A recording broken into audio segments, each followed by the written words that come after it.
Hi, this is Sebastian from Quant Capital. Hi, this is Joe from Maxwell. Welcome to the 5-Minute FinTechs. FundApps provides compliance as a service to financial service companies, buy-side institutions, sell-side institutions. In a nutshell, financial regulation compliance are the biggest nightmares for most financial institutions.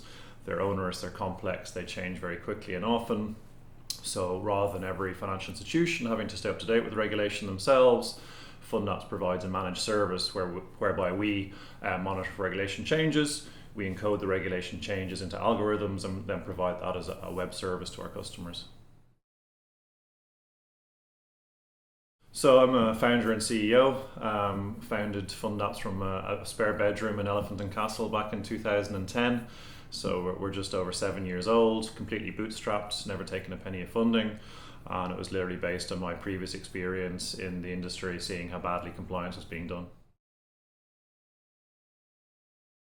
I study computer science. I'm a techie by background, and I used to be product manager for a product that was sold to large financial institutions. The biggest problem was it was on-premise software.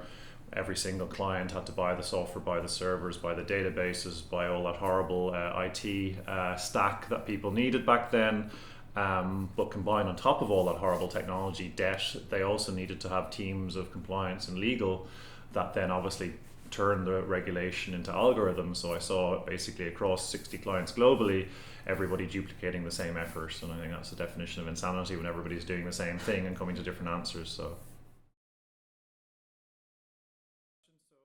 we started off at one service. We launched our second, or pivoted quickly to launch our second service back in 2012. We launched our third service in 2017, so we're getting better as you learn in startups to do things. So we're looking to launch our fourth service this year, and as we go towards 2020, probably launching a few more services, always around the compliance and regulation space, finding things that fund managers have a tough time doing or a tough time staying up to date with, and then, as I said, providing that as a web service so they don't have to do it themselves. I mean, cloud is one of our core kind of tenets, one of our core USPs. We see the cloud as inevitable. A lot of financial institutions, or a few financial institutions, are not quite there yet, but we literally see that as a way to be agile, to scale, to really meet the challenges that the modern day brings is only possible with the cloud. It's no longer possible with a data center in your basement. I've always said that financial institutions should do finance, software companies should build software, and hosting companies should host. If a bank thinks it can do all three, then I think they're mistaken. Well, yes, talented developers are rarer than unicorn poo. So it is a challenge to hire. I think our story is interesting. As I said, we're bootstrapped, so there's none of these VCs telling us what to do on a daily basis, giving us crazy targets. So it's an environment where people do have room to experiment, room to try new things out. It isn't just driven by the bottom line. So for us, certainly finding and maintaining a talented team is difficult. It's a highly competitive market in London, certainly. We've done things like open ourselves up to more remote working. We've got people working internationally. We opened up our New York office 2 years ago. So as usual, we're moving with the changes, but again, hiring remains one of the top challenges for us. Not blockchain. I think it's overrated. It certainly provides a few good headlines for the papers.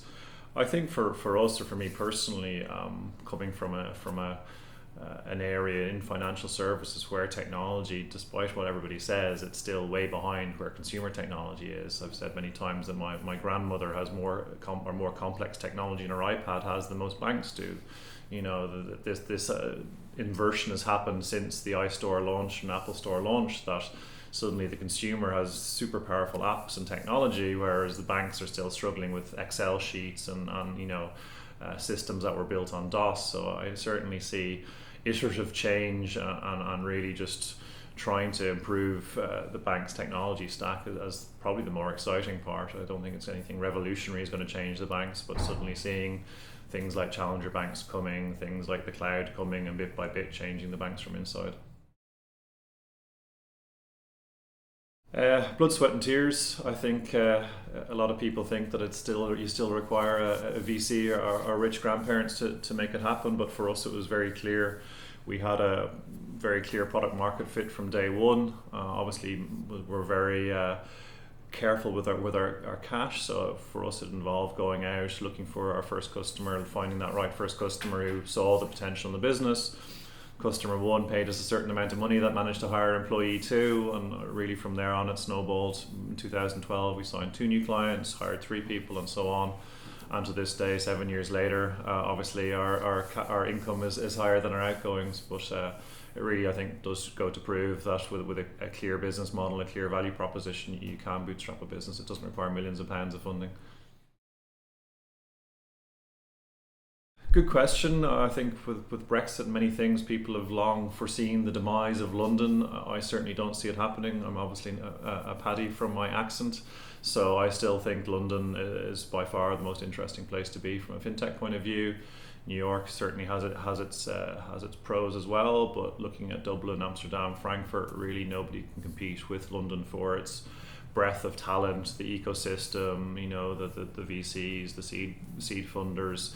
It's just definitely the place to be, whether you're hanging out in Shoreditch, finding techies talking about Java over their Pret sandwich, or whether you're going to Mayfair to talk to hedge funds. It literally has the breadth and depth that nowhere else has.